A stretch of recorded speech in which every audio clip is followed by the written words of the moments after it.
После негативных эмоций, которые я испытал в Куюках, хочется увидеть свет в конце тоннеля. Хочется позитива. Жизнь ведь у нас как зебра. Есть темные полосы, есть светлые. И в Татарстане, мне кажется, светлых полос побольше. Наша республика – лидер большинства рейтингов регионов России, составленных в 2023 году. Об этом сообщило независимое исследовательское агентство «Промрейтинг».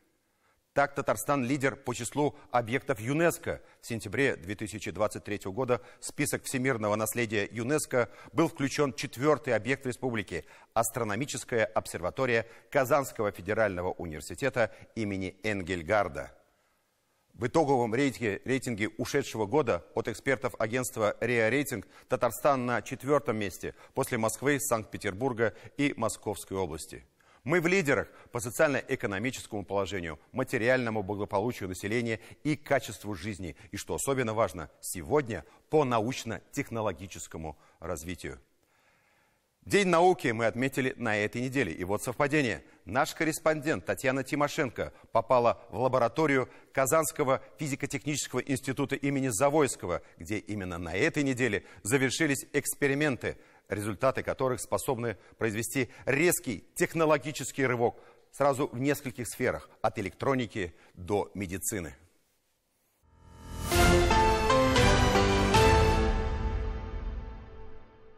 Эта лаборатория называется «Квантовая оптика в алмазах», где мы занимаемся синтезом, созданием люминесцентных наносенсоров. В данном моменте в этой лаборатории буквально вчера еще проводились эксперименты, поэтому здесь находится такой рабочий беспорядок. Разработка научной гипотезы продолжалась несколько лет и вывела ученых института имени Завойского к новому способу синтеза наночастиц.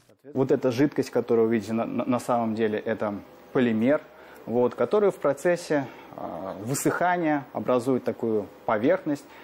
Если мы этот полимер нанесем на какую-нибудь микросхему, то в результате мы получим очень тонкий поверхностный слой, содержащий люминесцентные наносенсоры. И эти наносенсоры, в частности, позволят нам измерить локальную температуру с разрешением в перспективе до 1 микрона. С точки зрения новизны, это безусловно новизна. То есть, безусловно, мы сделали то, что не делал раньше никто, и то, что можно публиковать, то, что представляет интерес. Вот как раз сейчас мы и занимаемся тестированием этой системы. Люминесцентные наносенсоры – это будущее. Применение от сложной электроники и бытовой техники до диагностики и доставки лекарств конкретной клетки.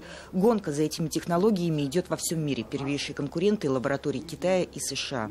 Все больше внимания уделяется и именно реализации как фундаментальных, так и прикладных разработок. Если говорить о поддержке государства, то можно озвучить, например, возможность создания некоторых лабораторий или каких-то направлений, реализации каких-то направлений, в котором одним из основных аспектов является обязательная практическая реализация полученных результатов. В последние годы, начиная уже с прошлого года, при подаче заявки необходимо указывать индустриального партнера, готового реализовывать у себя на производстве те результаты, которые ты обязуешься получить.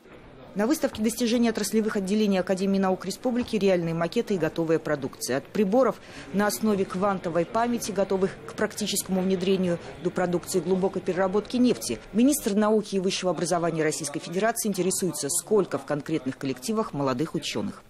Звучат и цифры. Впервые в Татарстане численность ученых достигла 14 тысяч. Республика занимает 2-е место среди регионов в национальном рейтинге научно-технологического развития. В День науки доклады ученых, уже заслуженных и совсем молодых, звучат не как отчеты, а скорее как презентации. В 2022 году в России стартовало десятилетие науки и технологий, ключевые задачи которого: первое – привлечение талантливой молодежи в сферу исследований и разработок. Второе – вовлечение исследователей и разработчиков в решение важнейших задач развития общества и страны. И третье – повышение доступности информации о достижениях и перспективах российской науки для наших граждан. С уверенностью можно сказать, что Республика Татарстан принимает самое активное участие в решении всех обозначенных задач. И если лет 50 назад слово «синхрофазотрон» было знакомо каждому советскому школьнику, и не так давно за результатами запуска большого коллайдера следил весь мир, то сейчас укрепление статуса России как научной державы становится государственной задачей. У нас много работы в рамках поставленной президентом страны Владимиром Владимировичем Путиным стратегические задачи по достижению технологического суверенитета России в критически важных отраслях. Для его решения нам необходимо мобилизовать усилия органов государственной власти, местного самоуправления, академического, вузовского и делового сообщества. Татарстан, благодаря своему фундаменту исследовательских институтов, вузов, открытию инженерных школ, университетских стартап-студий, строительству и реконструкции университетских кампусов мирового уровня, занимает ведущие позиции в стране. Вложения многомиллиардные. Не всегда очевидно, что некоторые идеи приведут к какому-то воплощению в виде устройства или прибора. Ученые далеко не всегда знают, даже догадываются иногда о тех возможностях, которые дает их научное открытие. Поэтому, как правило, это все естественным путем как-то получается.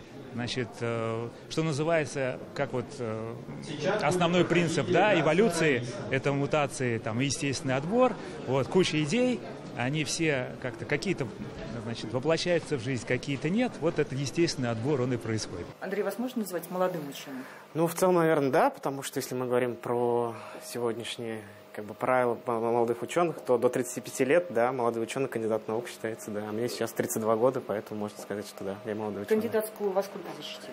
Кандидатскую защитил я в 2016 году, то бишь в 25 лет. У Андрея Камашева в послужном списке с десяток публикаций в мировых журналах. В научном мире статьи отбирают по степени новизны, то есть фактически каждая из них – это открытие. Руководитель лаборатории готовится к докторской. Здесь изучают свойства магнитных и сверхпроводимых материалов в разных сочетаниях.